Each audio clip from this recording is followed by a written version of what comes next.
говорить разными способами. Но это нужно делать именно так, чтобы зритель не обратил на это внимания. Хотя нижняя карта не имеет никакого значения для вас, но должны научиться это делать.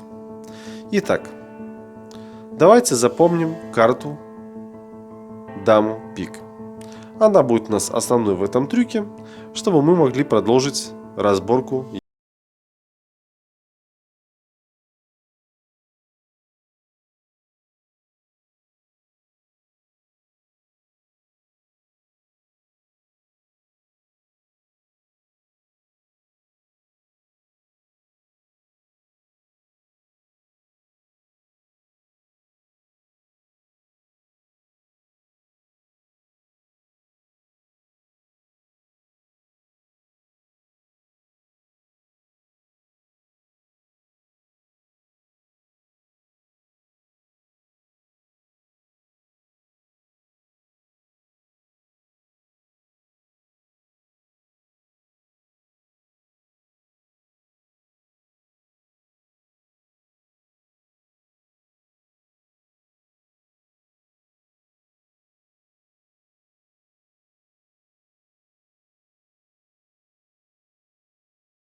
Ну что ж, как мы продолжаем делать трюк? Вы говорите зрителю, что сейчас за одно мгновение найдете карту, которую он выбрал. Начинаете пролистывать колоду карт у себя в руках.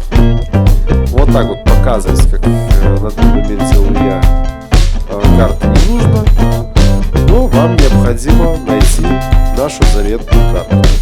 Это дама пик. Соответственно, карта впереди.